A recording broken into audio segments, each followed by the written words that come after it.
What's up, everybody? Welcome to episode 313 of Opinions May Vary. I am your host, JR. I'm my co-host with me, Alex. Hello. How's it going? Good. It's a little snowy. It's great. It's a little snowy. That's It's all right. awful. Everything's terrible, except for the fact that we have a really neat episode in store for you today. We have a guest joining us over the internet who I don't think is dealing with as much snow as we are right now.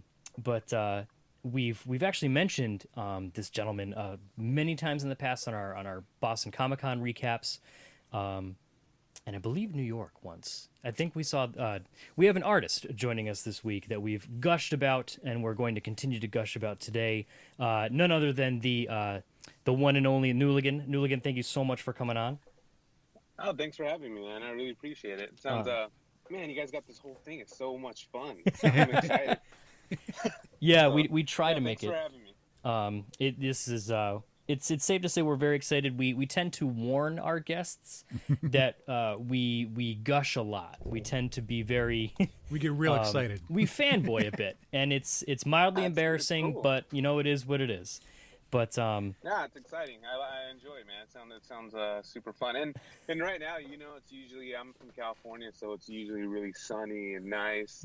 And today it is raining, so it kind of so it's kind of like not as bad, but we're not really used to the rain over Yeah. here either. So. Yep. Right. So yeah, We- you guys got snow, which I don't like the snow, man. Don't like the snow. yeah, yep. I've got the mid-range between snow and slush, so Yeah. I don't know if it's worth shoveling. I'm just hoping it'll all melt and go away. Yeah, Yeah. especially because it's Yeah. mid-March, Yeah. and this is our third snowstorm in 2 weeks. It's great, everything's great. Wow. But I guess that's New England for you. So as Well, far I'm as excited to be here, so go along. Throw anything at me. We're good. I'm good to go. So we had a little bit of background. We had the pleasure of meeting you. It was Boston Comic Con, and I think it was the last year that we tabled there. I believe so, yeah. Yeah, because Joe was with us, Colin was not. Right. And I remember Joe's very good at spotting new things, whereas I'm bad. I tend, again, my social awkwardness, I'm very bad at looking at someone's stuff and then striking up conversation. But Joe was like, hey, I found this guy, and you got to see him. And I was like, okay, whatever, Joe, that's great. You say that all the time. And every time Joe's Yeah, right. yeah. But went over, checked it out, and I was like, okay, this is something I needed to see. Ended up commissioning a piece for Colin, which I believe we talked at length about on the recap show a couple years ago. But I just remember your style and just like your attitude. It was a combination of like, oh man, I need to throw money at this man. And then It's like I always try to be like, it's very odd, like, because I've gotten to the point now. I wasn't always good at like, I'm not a salesman at all. So it's like I've always kind of done artwork, so it's always been kind of hard to sell myself in general. So I just talk to people about stuff, and hopefully they like my artwork, and usually when people come over, they like the artwork, so that's cool. And then I just don't like talking about it. So I talk about anything and everything other than myself and my artwork. So and then hopefully it makes people feel a little bit more comfortable. It makes me feel more comfortable, So I know exactly what you mean. Because I mentioned, I struggle with the striking up conversations and, hey, aside from, hey, that's really cool, and hey, that's really cool. Yeah. And like I remember. Yeah. Because I had commissioned you to do a piece for my friend Colin. He's a big fan of the video game Hotline Miami. And I noticed that in some of your pieces, you had characters with, like, baseball bats and stuff like that. And I was like... Yeah. Yeah, okay, I remember you. Yeah. And I was like, hey... That's okay, cool. Yeah. I was like, do you know the video game Hotline Miami? This guy, Jacket, he wears, like, a rooster mask, and he had, Yeah. And, like, I remember you were like, I've never heard of it. Could you tell me a little bit about it? And, like... I was like, yes, I can. I really can. Thank you. That was a fun piece. He has like a Letterman jacket on. Yeah. Like he kind of looks just like the stuff I draw in general, but just with a rooster mask on. Yeah. So it's kind of like so it kind of worked out really well. It was perfect. Yeah. Colin raved about it. It was a hit, and it was also like, do I have to give this to him? Or like, I Yeah. mean, You know, what's an interesting story is like I was just in Seattle for Emerald City, and this guy came up and bought, or was it Emerald City or is it Kansas City? Either one. This guy came up and bought like a. I had this piece of, I don't know if you guys remember it. It's like a little girl, and then she's got like a little Instagram no love symbol above her head, yep. and like with a baseball bat behind her. So it's kind of like it was kind of a personal piece, and I kind of was using it as kind of like a banner slash kind of like a personal thing. So it's kind of just to represent my own artwork kind of thing. Mhm. So he bought that piece when it was kind of a smaller print, and now I'm kind of selling it as a bigger print. But he was like, yeah, like I used to have this print. I bought the small one, and then I was moving, and I had my roommate that at the time like hold on to it while I was moving all my stuff. And then I went back and I wanted it. Then I told him I wanted that picture back, and he's like, yeah, no, it's mine. I'm not giving it back to you.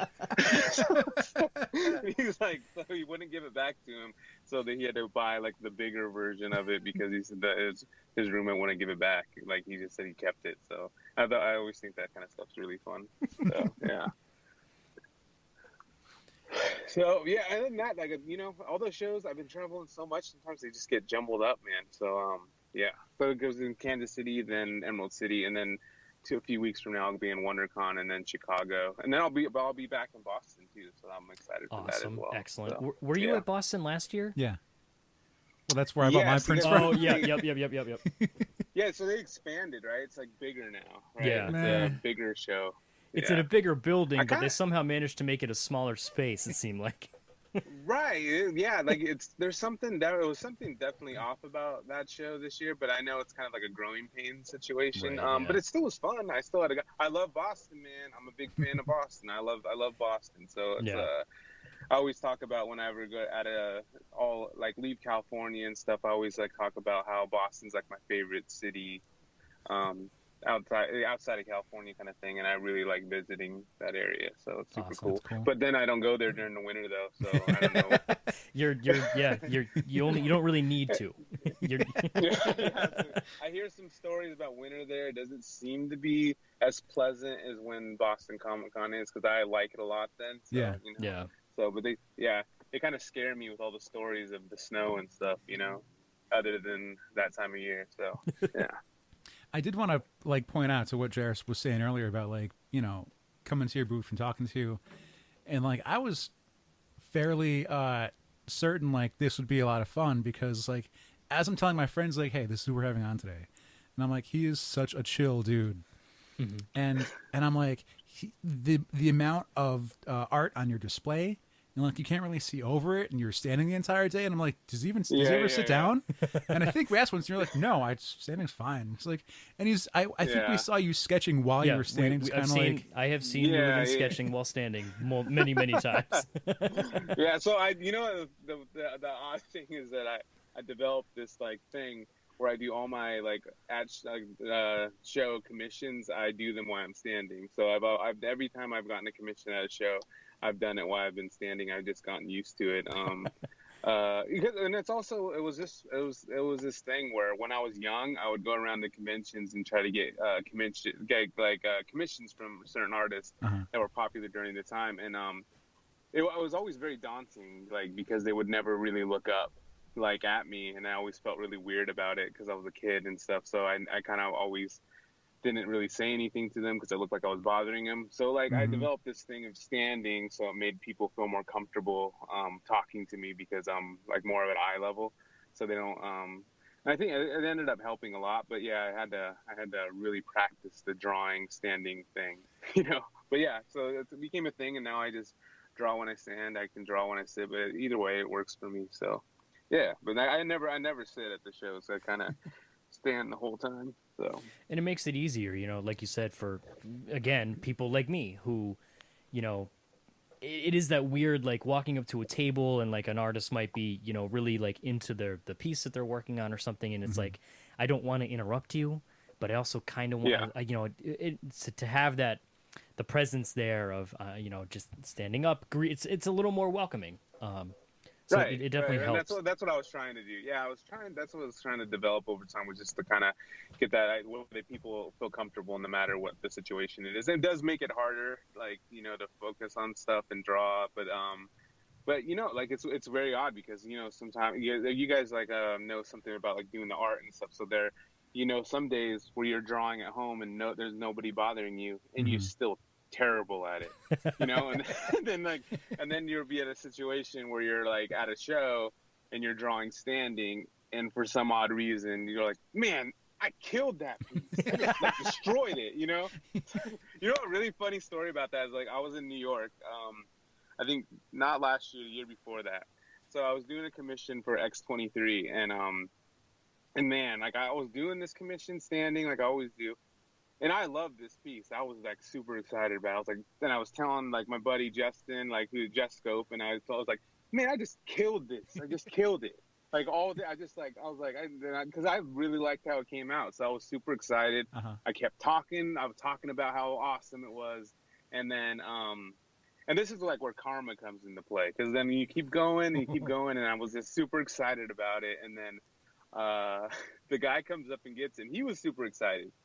And then I turn away, and the dude just left, and I never got paid for it at all. So like, it was one, and I was like, so now I look back and I laugh because I'm like, man, that was all because I was just talking so much about how awesome this was that like it kind of just came back and got me. And I was like, yeah, touche, universe, I get it. So like, no, kind of. But so now like I try to always take the money up front and stuff like that. But yeah, the dude never paid me, took off with it, and I was like, well, that sucks. But then it was kind of a lesson learned, And yeah, it's still a funny story though, So, yeah. I like how you started off saying you don't like having to be a salesman or like, pitching your work. But yeah, like you've just described, like it's almost a really passive way of like being available to any customers, which now you're achieving the same goal, but just in a different manner. Yeah, I think, and that's kind of because I never really wanted to be like because we've all came across dudes at shows that who's like, as soon as you walk up, all right guys, I got like 2 for $5, blah blah blah. They just throw that at you, and I've always hated that. Like no matter where I was, no matter where I'm at, or like if I don't like to be sold something, I just don't like it. So and so like I try to develop this thing where I just try to make everybody feel comfortable, and then just kind of be just nice and talk about everything else that's going on at the show, because we're all like, I'm there and I got into this business because I'm a fan of the stuff that I'm drawing. So therefore, like, you can always talk about somebody, something or somebody about what's going on at the show, because there's something there that you're a fan of, whether there's Batman or whatever, and there's always something, because this is the industry you're in. So there's definitely something you can kind of click with somebody on, and it doesn't have to be me talking about my work, so. Speaking of your work, I'm sorry, I interrupted you. Yeah, go for it. That's a good segue. Yeah, go for it, man. Was the style that you have now, was this a style you always wanted, or did you work into it, or did you go through some evolutions to get to what it is that you make currently? Yeah, like I started out kind of like, because I'm a kid from the 80s, and I kind of grew up with like, all the J. Scott Campbells, the Jim Lees, the Art Adams, like all the guys that are kind of like running the industry right now is who I kind of grew up with. And so like the Joe Mads and stuff. So when I was coming up, I kind of really tried hard to kind of draw like these guys. And then I absolutely hated it. It was the worst experience ever. Like I was trying so hard to imitate these guys that because I really like their work. And it was just like really frustrating to draw like them. And then at one point, like I was talking with my friends, and I was just like, this is not really working. And then I kind of started, because I love cartoon animation ever since I was a kid. So I kind of like started just toying with the idea of taking whatever really bad drawings I've developed over this time, and then mixing it together with like cartoon animation from stuff that I loved when I was a kid. And then it kind of became like an evolutionary stage where I started doing some like rubber hose stuff, from like from Mickey Mouse or Felix the Cat, or a lot of the Fleischer Studio stuffs, or Looney Tunes, and I started mixing some of that stuff that I grew up with into the American comic style that I was trying to develop at the time, and then I kind of mashed them together. And then at first it was definitely kind of rough, and then and it's just the elements of what I was into, and then also just the kind of the Americana stuff where I brought in the shoes and the gloves, which is a very throwback to like the old school animation, and then I just tried to modernize it by using whatever is like inspiring today, and then throw the pie shape eyes in there for like fun. It was just like, it was kind of just fun, right? And then and then it kind of just like, I started doing it more often, and then I started like throwing little things in there as that were just me. Like if you look at the gloves, I thought the gloves were funny, and so I started putting the gloves on everybody. And then I started putting the Chucks on everybody because I love Chucks. And then I started doing like the newsboy caps with the checkered thing because I like them.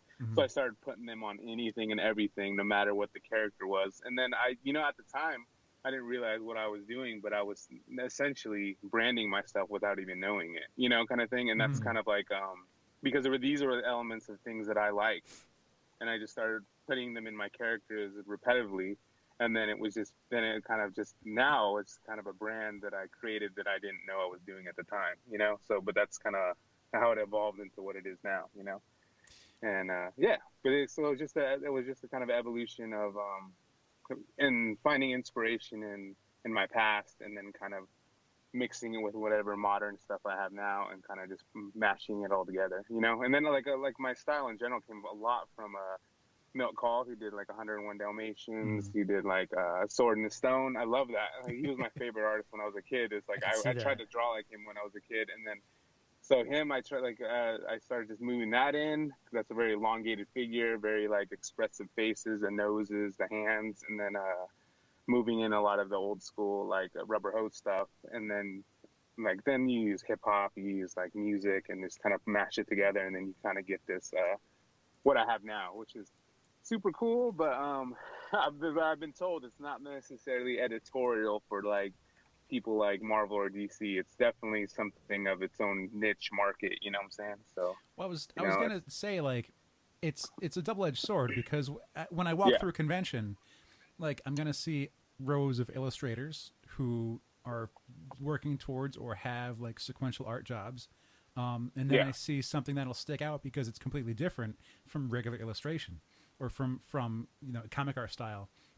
And these other, styles or techniques will stick out to me and be like, I like these because they're different. And now I want to own this thing. It's still art. It's still really cool. Or I love the colors on it, or I love the grayscale on it, any of these things. But at the same time, like, this new thing that's different, new to me at least, that's different. Like you said, that might not be as, hireable for companies to make sequential art.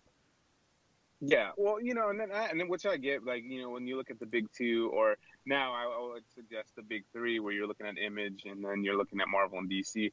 So, like, what it comes down to is that it seems like the main dudes that like I grew up with when the '90s kind of run the whole industry now, and they like everything how it is. You know what I'm saying? They like everything exactly, like they want it all to kind of fit in this continuity thing, and then which is totally fine. And then therefore there's no places for like places like me and or other people that are, because I don't think they really stress originality in this industry. Usually it's what they want is they want something to kind of fit that mold of everything that's already there. And then the people that are stars, they get to be original in their own right, but nobody underneath that gets to technically be like, they want them just to kind of be like that piece of a puzzle where the, kind of thing. And then, so, because I've been told, like, like when I had some stuff before and had, like, I just said, they they'd ask me to draw like a different artist, like, and I was just like, and I was like, well, why didn't you just ask that guy to do it? I don't and like, because I never understood, like, why would you ask me to draw like somebody else if that guy's there? But I get it, because what they're doing is this. It's kind of like a farm team. It's like, well, we have the really good pitcher here, but we're just looking for somebody to kind of fill in for him when he's not, like, when we don't want to pay him that much, so we just want to, so it's like, so I get it, and it's a business, so I understand it, like, And but I'm just not going to be that guy that, to kind of follow behind somebody else that's already kind of done, like did all the work, and then now he's earned the right to be able to get paid what he gets paid, and I'm not going to try to take a piece of that, because I feel bad about it, because like I feel like everybody should have their own original voice to say what they want and be who they want, and I feel if they're not going to try to do that, then they're just going to fall in line and become like a shadow of somebody really successful, really big, then you get the mimics of all the people like Joe Mad or J. Scott Campbell and like Frank Cho, and you get all the mimics of like all these other guys, and I get it, and I totally get it, but it's just like it's just not for me. That's why I kind of do my own thing, so I can respect that.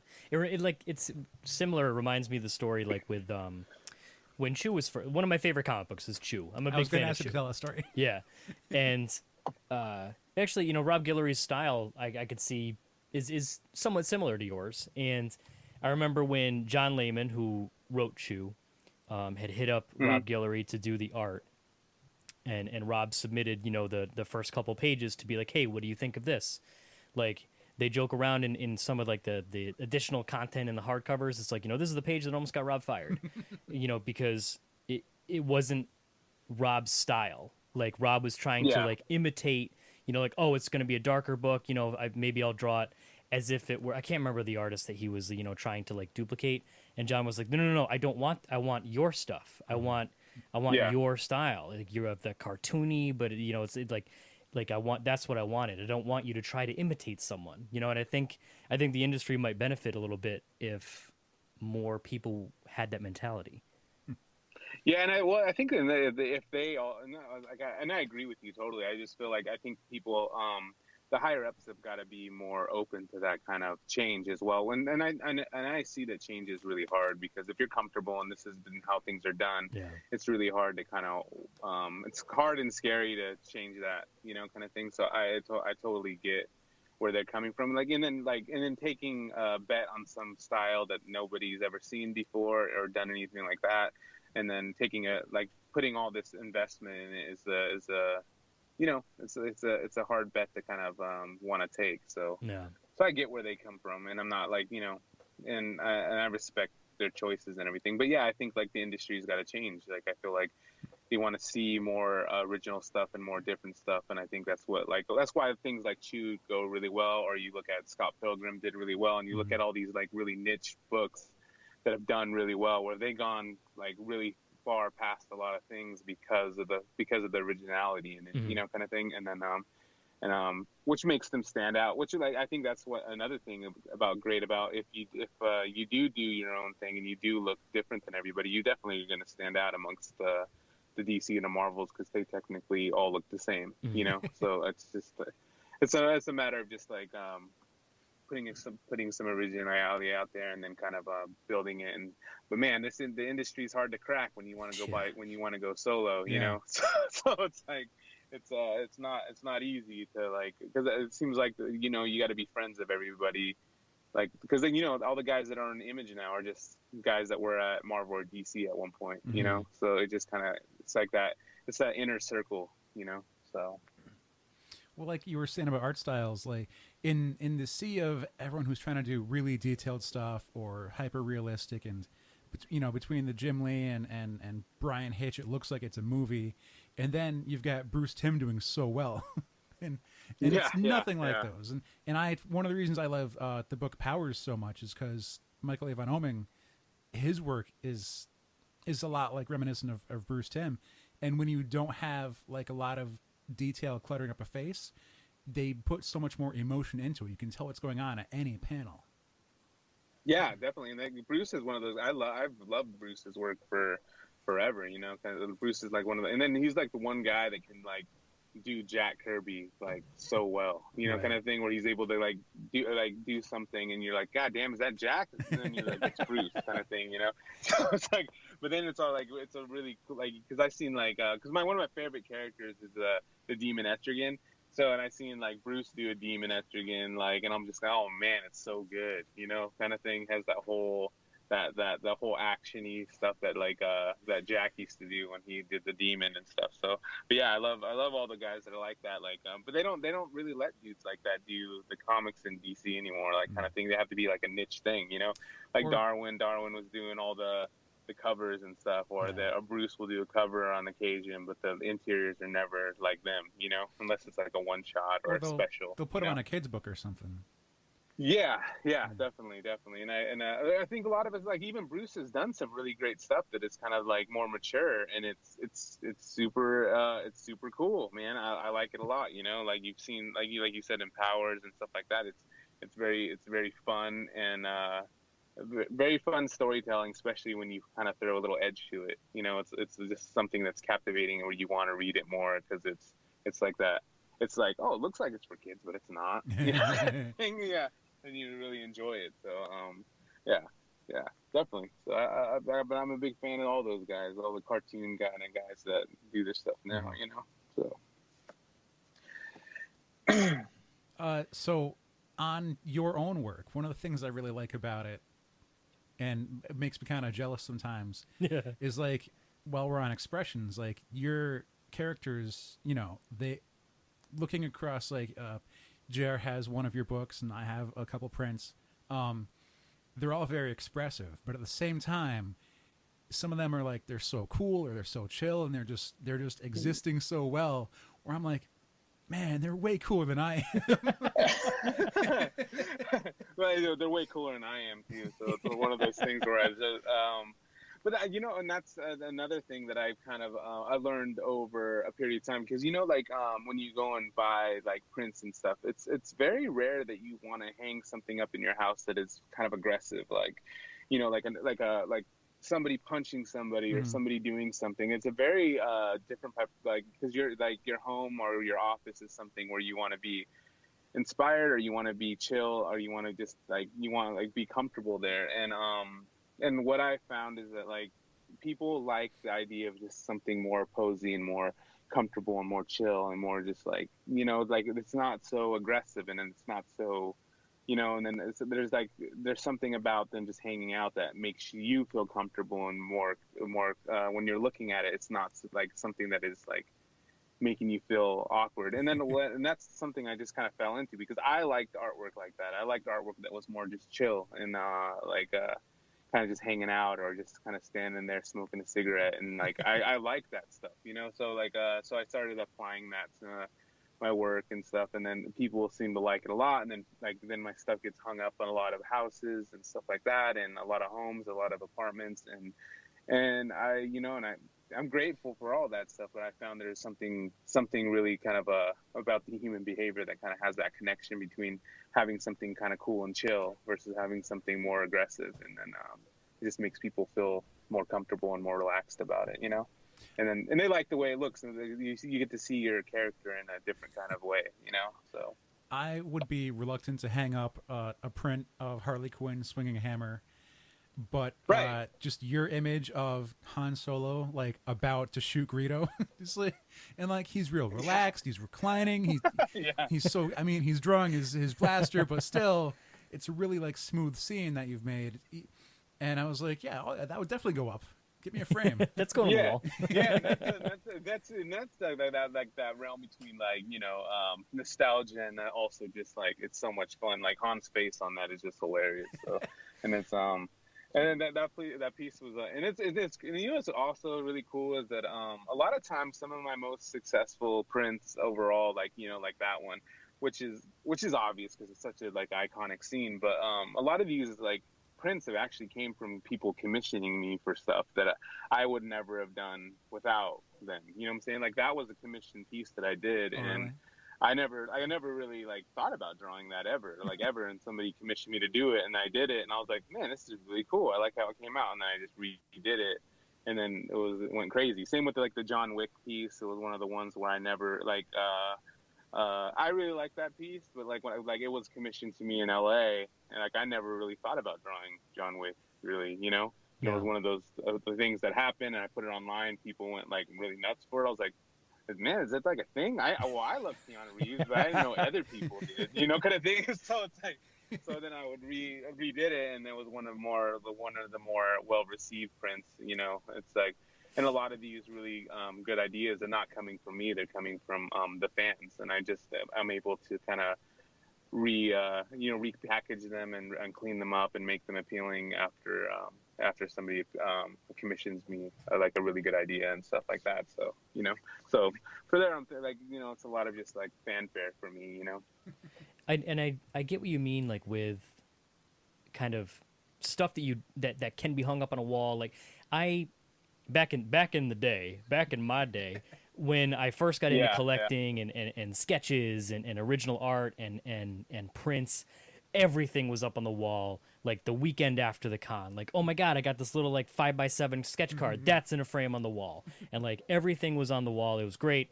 I was living the life. And then I got married and I bought a house with my wife, and my decisions had to be a little more conservative because I couldn't necessarily just overflow the walls that I'm sharing with another person now. Yeah. They're not just mine.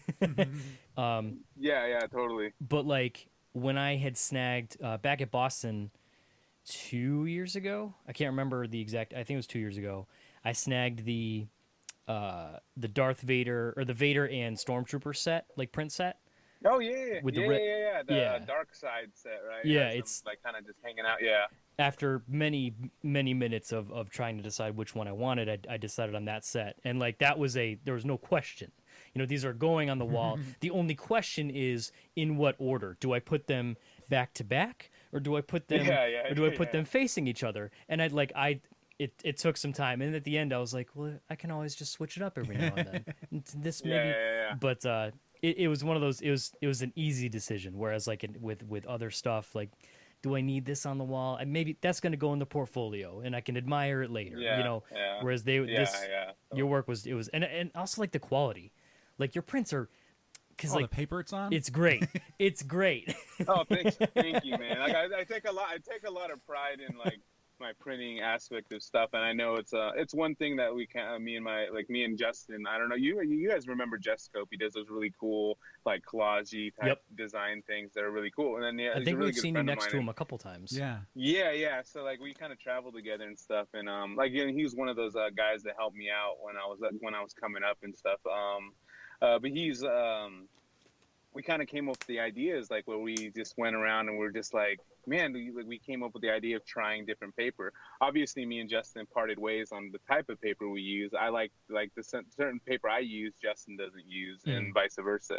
He likes this kind of parchment, kind of cool, like almost like old school looking paper that does really well for his work. I like the textured stuff and everything, but it's very interesting how not only does it just look better and it's better quality, but it also it changes the artwork. Like the paper that you use, and whether it's a texture, whether it's a color, or whatever it is, it changes the artwork in a way you'd never really know until it actually is printed on it. And it's so I really take a lot of pride in all the printing things and all like my limited run stuff, because that's also like.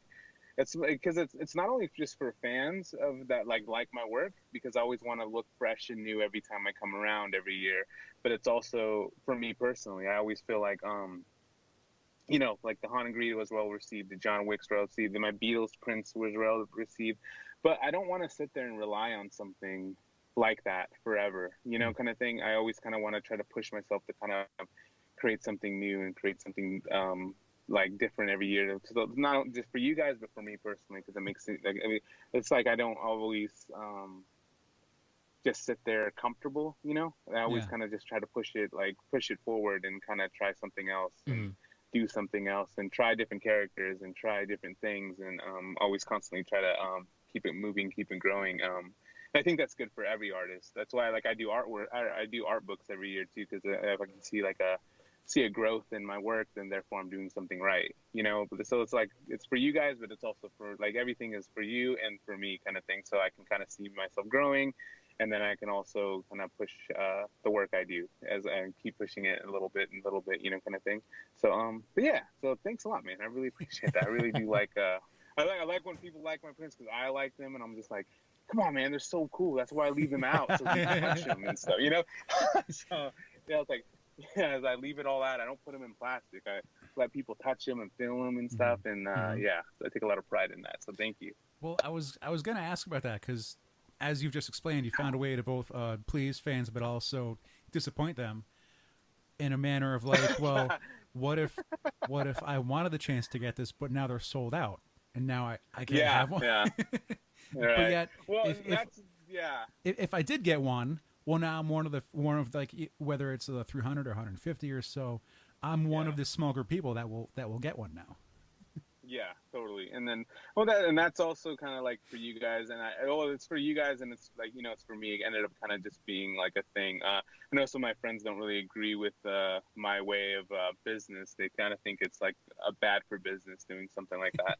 But for me, I like the quality control, and I like to be able to kind of constantly move things around and stuff.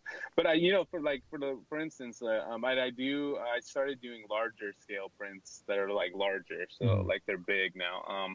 I don't know if I had them I think I did have them last year in Boston when you guys probably swung by. I had like the bigger prints.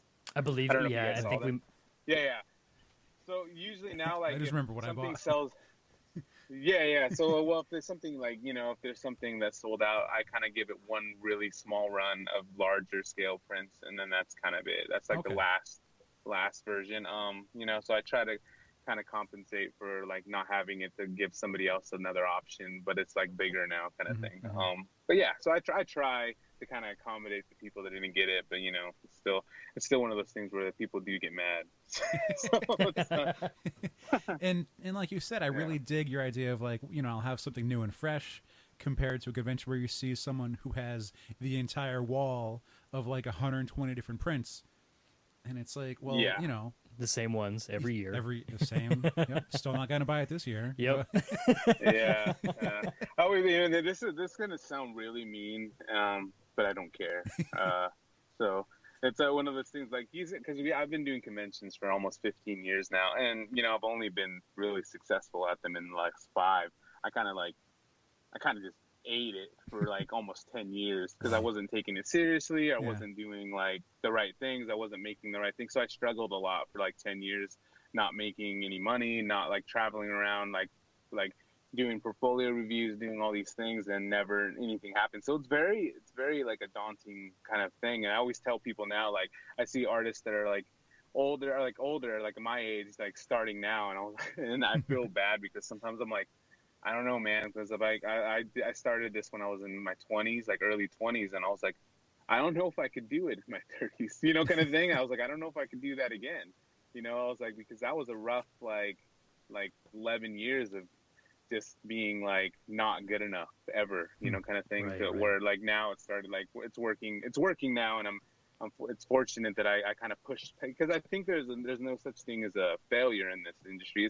It's how much are you willing to take and how much are you willing to keep going until something does happen. And I think that's the main thing. I think all of us can be successful as long as we just keep going, and that's easier said than done, because man, they'll beat you at these places and make you feel like you're nothing, and then like. So it's one of those things. Like, if you can push past that and keep going, eventually you'll find your spot. And that's kind of what happened to me, because I almost cut it off many times. Where where Justin had to come, and like my buddy Mike Henry, who goes by the Transis, like he back in the day we used to hang out a lot, and they had to come all the way to Sacramento and like talk me off the ledge and stuff, because I was just like, I'm done with this, kind of thing. So.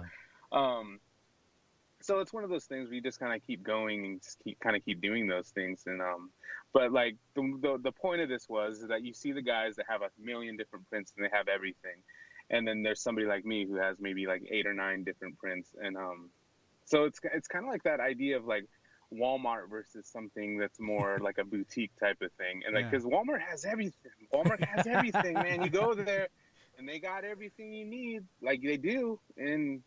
But I don't like going to Walmart. It might not be equality. Exactly. But that's the difference when we go to these things, is like, I try to make sure that I'm not Walmart, and I try to make sure that I kind of like keep my things tight, keep the quality up, keep my my inventory to like a smaller minimum, and I offer what I can to the people that I'm trying to attract. Like I just do things based on the things that I like. I like these things, so I'm gonna draw these things and create these things, and then and put it out there for people, because like I feel like that's the thing is like I don't draw any anime or anything like that because I don't know it, and technically I don't really want the fans that like are really into it, you know, kind of thing. So because I don't know what it is, like if I started doing that just because it was popular, and they come and talk to me about it, I have no idea what they're talking about. You know, they just so it then just looks like I'm just doing it because it's popular, you know. So so I try, and that's like kind of, and that like I feel like I have like the best fans in the world because they get me and I get them, so it makes it a lot easier, you know. So well, I guess with the whole, I'm gonna cross off a commission request of Vegeta holding a baseball bat. Oh man, well didn't I've done a Vegeta once? Did you see it? I haven't. Dude, I did a Vegeta. So I did this for an art show. I've never really done them before, but it's like I did a Vegeta because I didn't. I saw the. This is how I know like the fans are just not for me, right? So I did the Vegeta, and because the design was so normal and everything, I changed it up. So I was just like, you know what? I'm gonna draw him in an old school 30s, 50s baseball uniform, and I did. So I put him in this like, so he's got the like the big puffy pants and the long socks and like the big oversized thing, and I put like a V patch on the side, and then I gave him a baseball glove, and he had a cigarette, and then I gave him a instead of a baseball, he had one of those little Dragon Balls in his hands. Yeah. Right. It's super fun. I really like it. That's awesome. But like the people that were fans of Vegeta absolutely wanted nothing to do with that at all.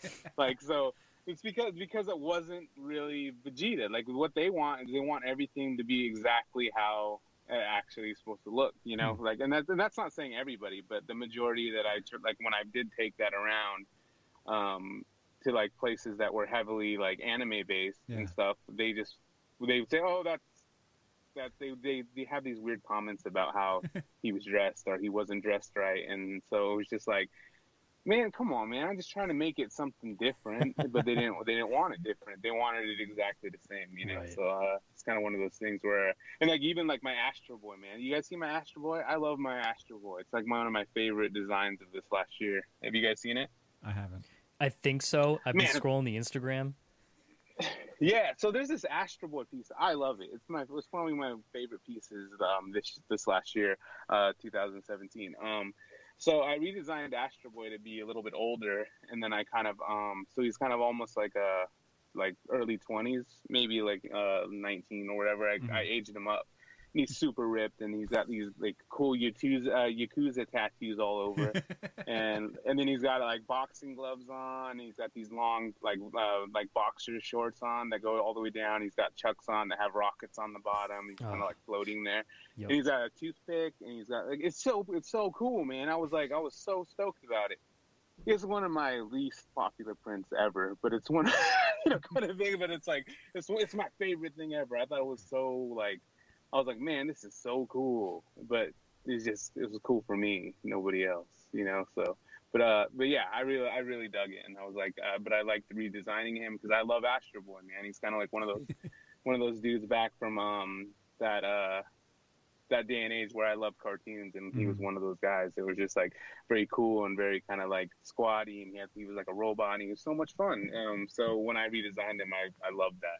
I love that thing. I was like, I'm gonna do a whole bunch of different scenes with this redesign, which would have just been a waste of time. But yeah.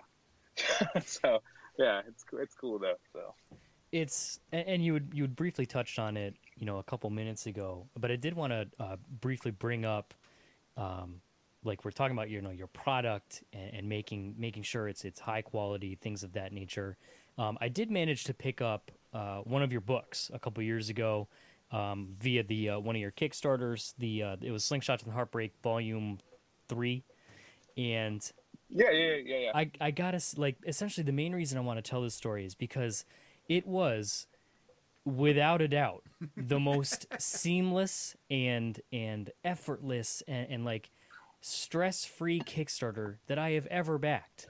Like it was so simple. And it like even the campaign, and I know you like I do see it looks like you're no longer doing Kickstarters, but at the time, Yeah, like yeah, it was a quick video. Hey, I'm making this book. Here's a preview of the book. Back it if you like it. And there's a couple different yeah. tiers. And like I remember the updates were like clockwork. And like I believe like I sent my survey in like March of 2016. The estimated delivery was like April of 2016. And I believe it's the only thing I've ever backed on Kickstarter that shipped early. Like I remember getting it in the mail. I was like, "Are you serious? Are you kidding me right now? How do I already have this?" Well, thanks, man. I appreciate that. It's like, like that was the thing is like, Kickstarters are tough, man. They're tough gigs, and Yeah. I was fortunate to be able to kind of do a number of successful ones, and then like and then towards the end, like, man, it was kind of like it was like Peter Jackson directing The Hobbit, man. It just wasn't like I wasn't into it anymore, So Right. it's just like you're just. So when I got to those last ones that I was trying, I just like I couldn't sit there and hold its hand anymore, because when you do a Kickstarter, man, you have to like berate people and constantly do that. But when I did do it and I was prepared for it, I made sure that I kind of handled it as professionally as I could, So thank you so much for doing that and then saying that, because I took a lot of pride in that. But which is really cool now, though, is because I have all these fans that support me, like you guys yourselves and stuff. Like now, it's like super cool because I can just do my pre-orders on my own website, and it seems to do just as well as I did on Kickstarter. So, which is super cool. Like I just funnel people to my website now, and that seems to work. Like with my last book, Rumluck, that's going to be shipping out this month.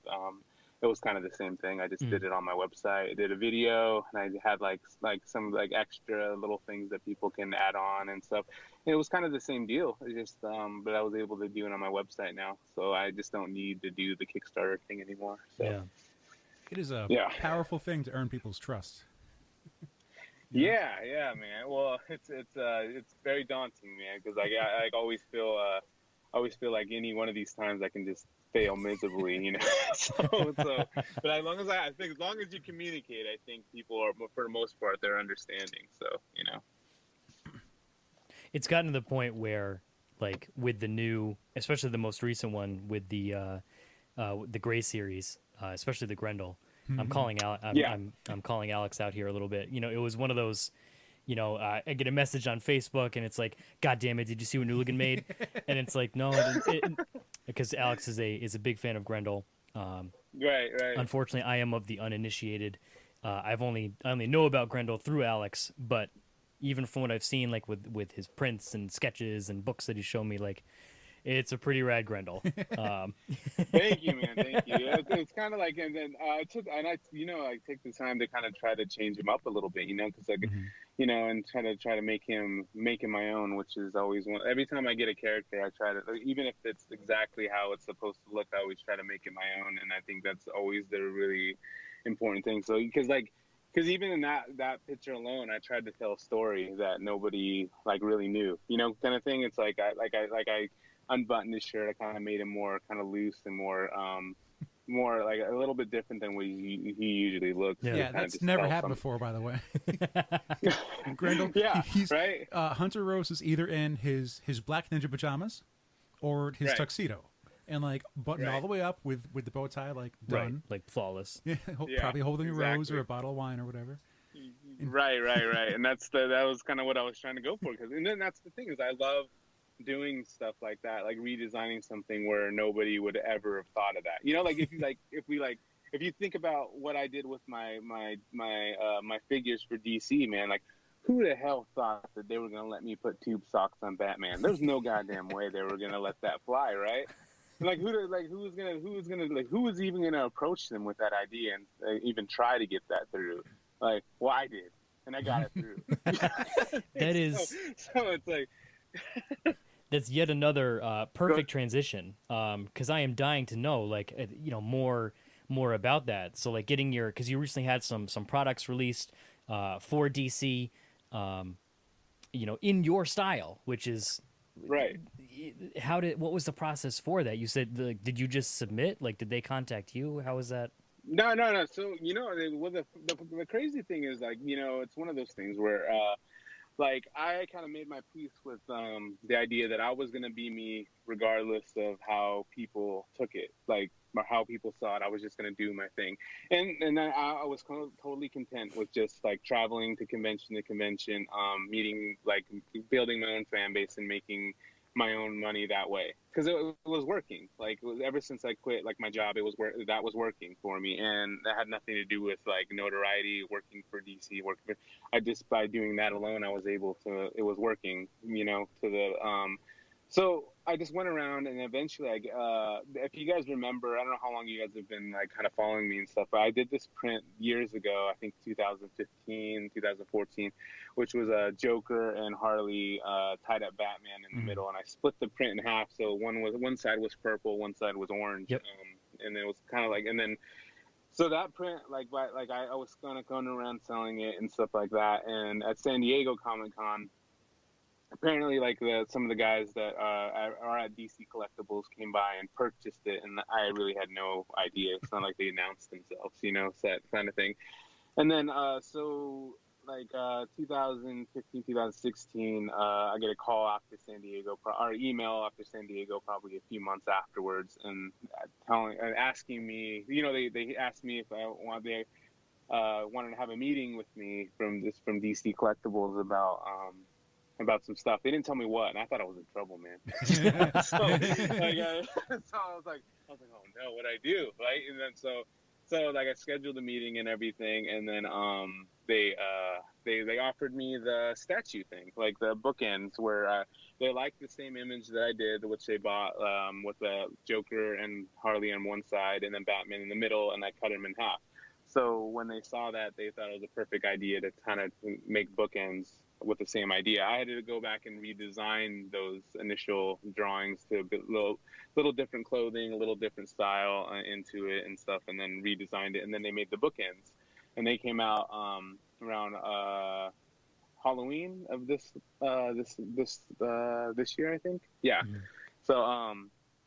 So they came out, and that was like a thing, right? Like, so they came out, and I was super stoked at that. And then after that, they hit me back up again, and they offered me to be a part of the Artist Alley line, which that's me, Sho Murata, and then Uminga. Chris Uminga. Yeah, Chris Uminga. So I don't really remember his name. Yeah, Chris Uminga. So Chris, so they offered they picked 3 artists to start this whole Artist Alley line, and I was fortunate enough to be picked to do it. So, and now that's where that came off. That kind of came off of my bookends thing, because they liked how the bookends looked, so they wanted to kind of see those same characters again, but like an individual kind of look. And then so I was able to kind of go from there. And then other than that, that's kind of just how it went, you know. And then the whole design process of those was a little bit you know, it's really hard, like a daunting task to kind of take on such iconic characters and try to make them your own, you know. Like the nose thing, I just always thought was very visually striking, and that kind of came from a Jim Lee standpoint, where Jim Lee used to do that to the Joker, and it's visually really striking to see the Joker like that. So I would incorporate that, but I would just push it further than they would push it. You know, I pushed the nose really hard, and then the clothing, I wanted something to be more cool and more, you know, like the suspenders and everything else. Like I wanted to kind of just have a lot more character and a lot more attitude. And Harley's design was one of the ones that was more simple, but I feel like the pose for that one was very much embodying her attitude and everything by kind of developing the idea of calling the shot after Babe Ruth, you know.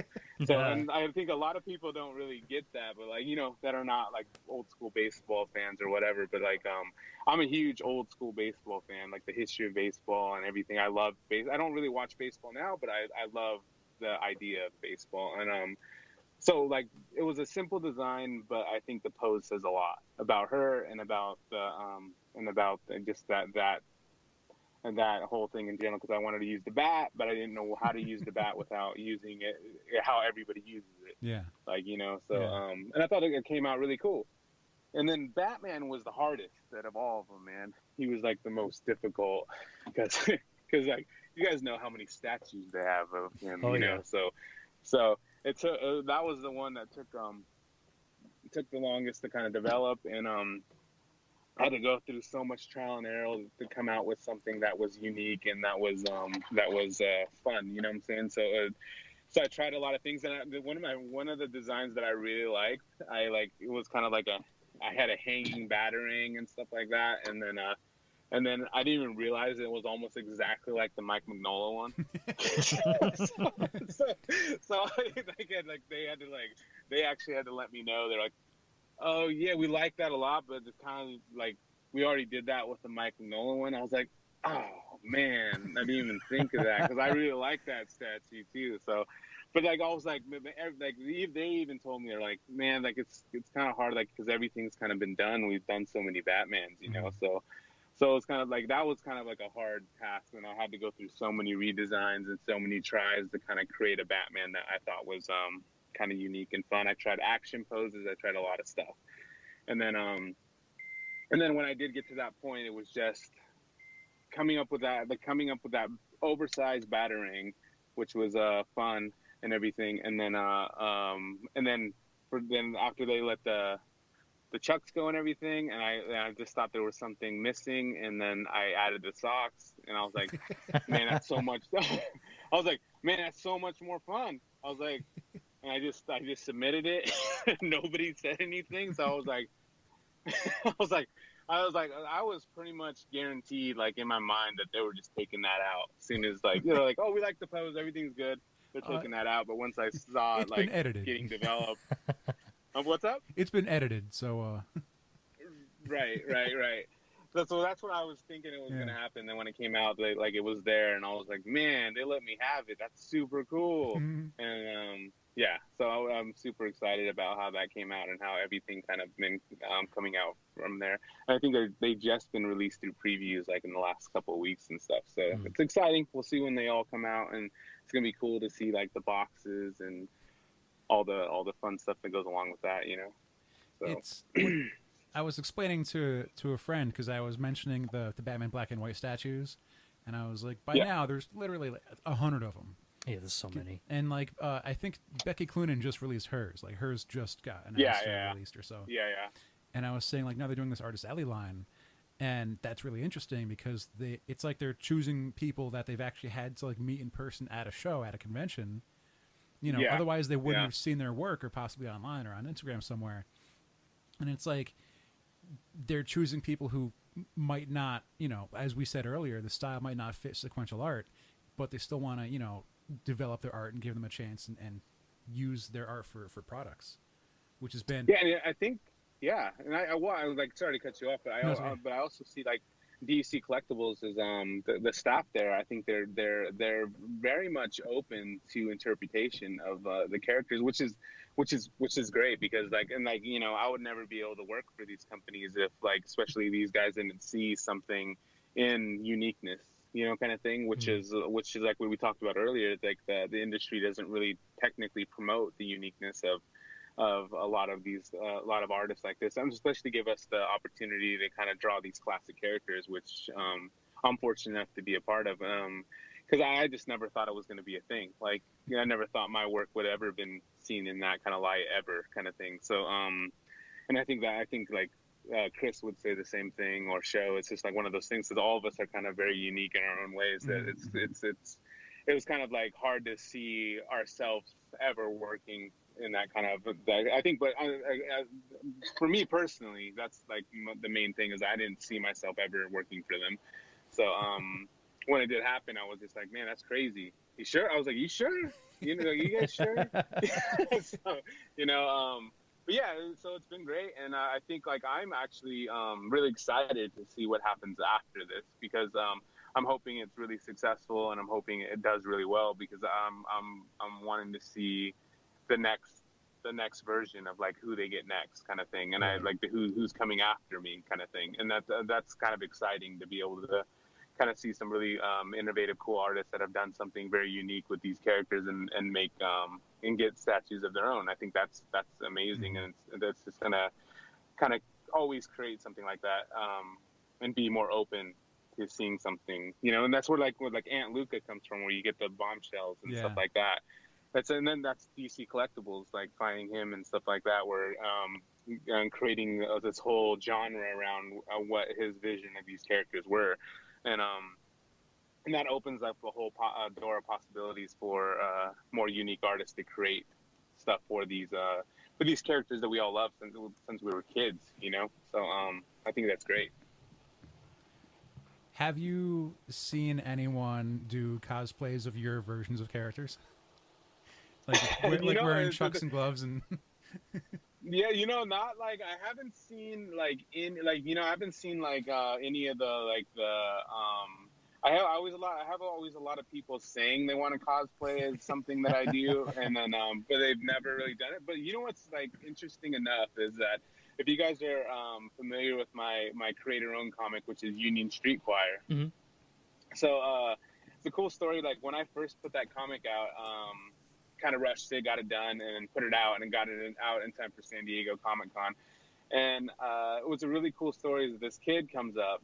He had to been like maybe 12, 13 years old, and he comes up, and I'm just kind of sitting there drawing or whatever, and he buys the first comic, which is Union Street Choir #1, and then he buys it, and I was like, all right, man, like it's $5, and he gets it, and he just kind of takes off, right? And then I see him back like 10 minutes later.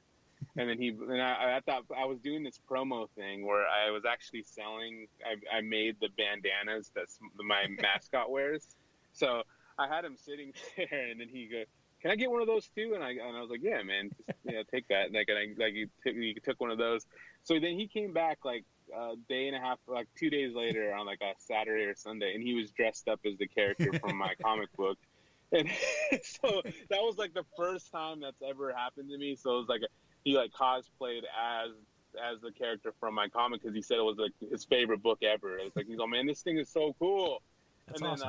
then that book was so well received, dude, that honestly it freaked me out where I almost couldn't even do anymore. It was almost like it was like I wasn't used to any kind of success. So when I did get a little bit of success, it kind of just like my mental thing just broke down, where I was just like, man, that took me like 6 months to do. Like, I can't do another one, like, kind of thing. So I got in my own head, and it freaked me out. So it took me like a whole nother year to do another issue, and then it took me a whole nother year after that to do the next issue. It's like, so it's one of those weird things. And then interesting enough, the book is not necessarily a kid's book. It's more of like a teen to mature book, and it's like more fun and stuff. But then like I did get a cosplayer again, like probably a year or so ago, and it was a little redheaded girl dressed up as a character in my book. Her name is Candles, and she's this little girl with a top hat and a cigarette,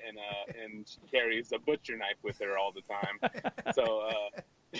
So and she's got red hair, and she's like this little Irish girl, and because my book takes place in the 1930s, so it's like and she came up to my table completely dressed up as that character, had gloves on, had the hat, had like a little plastic hatchet, had like the hat and everything. I was like blown away by the whole situation. I was just like, so like it definitely gravitates toward the kids, and I don't know if it's necessarily for the kids, but it's definitely cool, so those are the 2 times that I've actually had cosplayers, and it was really cool because they were actually my own characters, which even makes it like way better than getting That's some awesome. other so it's definitely one of those, like, Union is one of those things that it's like dear to my heart, but it's so hard to do.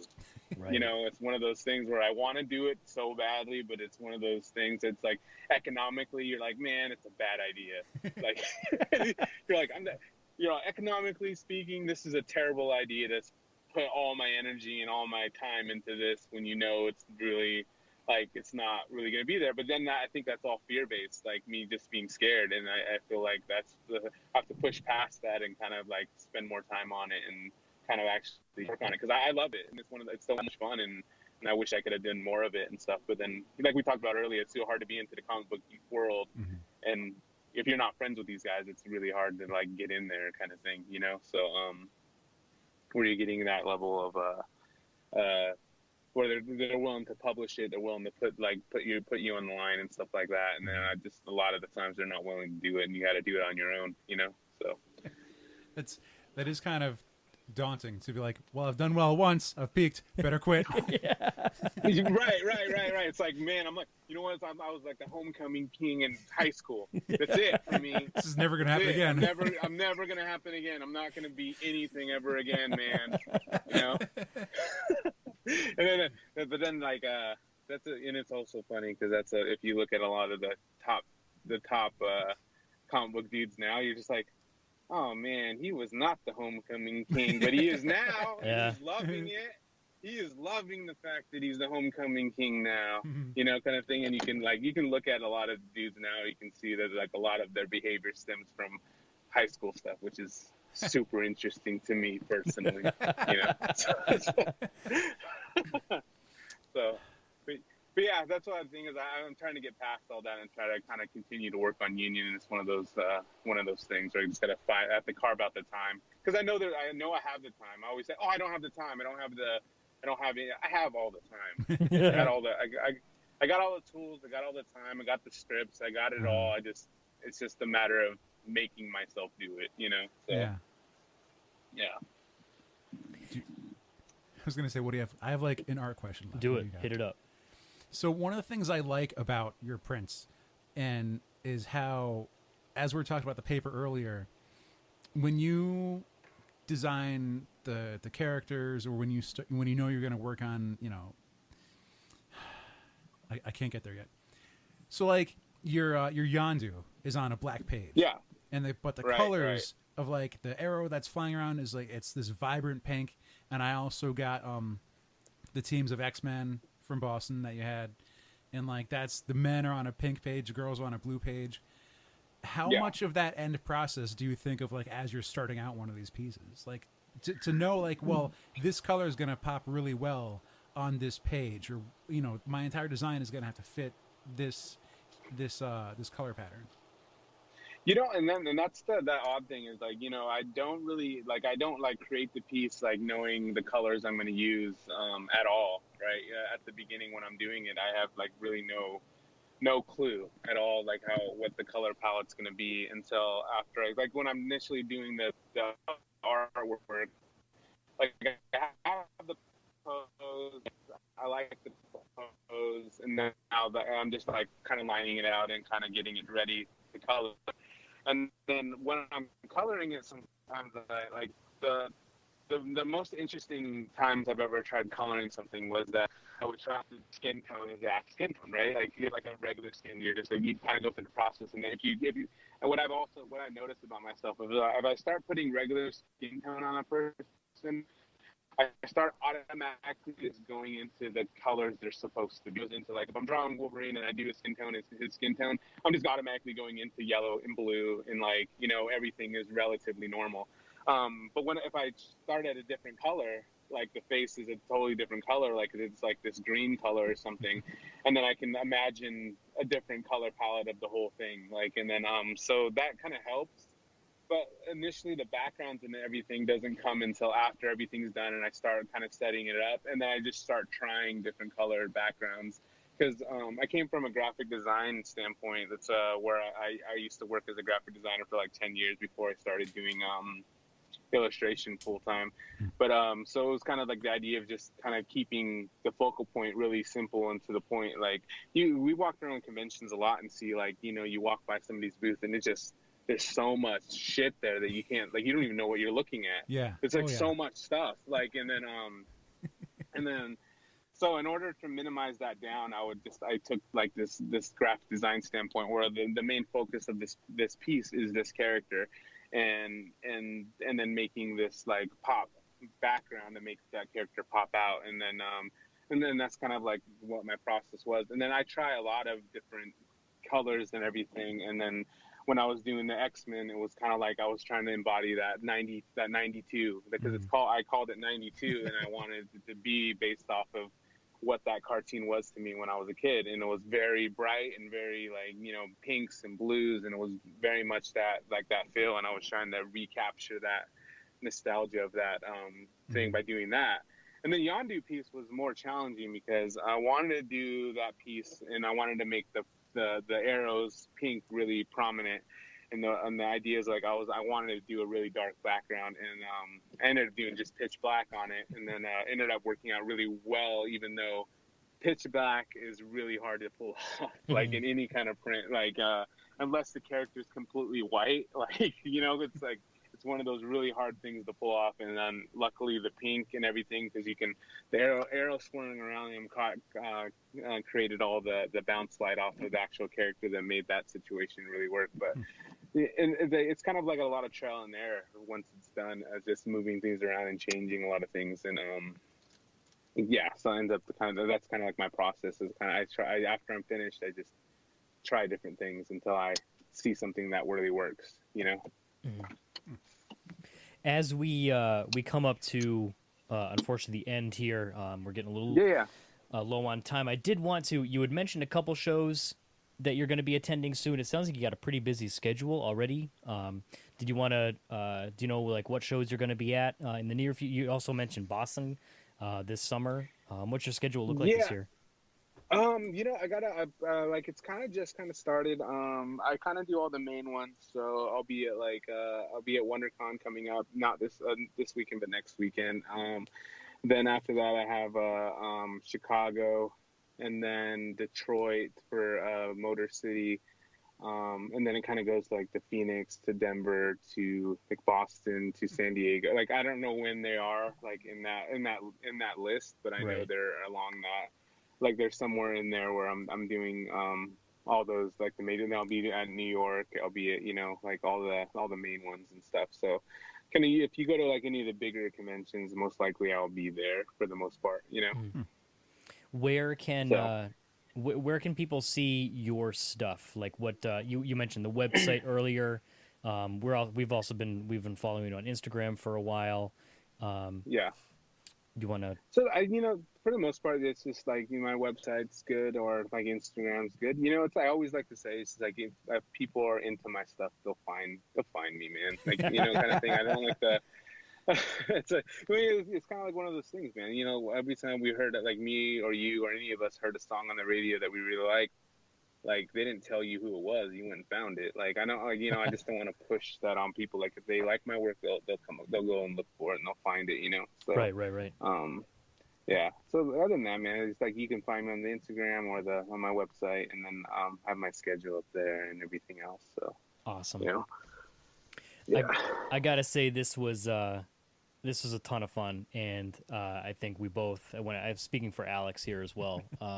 We can't thank you enough for coming on, man. This was great. Oh man, I hope I was some good info there. I don't know, man. Oh, it was fantastic. This was It was a lot of fun, and it was kind of everything we wanted it to be. It's it's reassuring to know like our friends are good at spotting good people, and it's just rad. It's so neat to see. Thanks for having me, man. I really appreciate people hitting me up and even wanting to do something like this with me, because it's one of those things where like I'm still kind of just getting used to, and I hope I never really get used to it, because I think that's when it like kind of dies. I'm trying to always be fortunate and always try to be humble about everything I do, even though sometimes it gets hard when you're so used to getting all that attention. And I'm trying to make sure that I always be very thankful for everything, especially this kind of stuff, because at one time nobody cared. Yeah. Yep. So and it's super cool that people actually care now, and that's really a cool experience for me. Absolutely. Go check out Nooligan stuff online. If you're at a show, any of the big ones, usually it's a lot of the times if you're at a show in the New England area, man, if you're at any of the big shows like across the country, there's a good chance that you will be able to find Nooligan and his booth, and you'll be able to chat with him and throw some money at him too. He might even give you stuff in return. Right, man. But I try. So, but I always try to hook people up, man. I always try. I do the best I can. So. Absolutely. I'm sure. I think we're planning on hitting up Boston this year. So if we don't see you before then at any other shows we happen to attend, I don't know what's even on the schedule, but we'll be sure to stop by and say hey. Again, thanks so much for coming on. This was a hell of a good time. But I believe that's going to do it for this week. So until next time, I have been JR. I'm Alex. And I'm Nooligan. And this has been episode 313 of Opinions May Vary.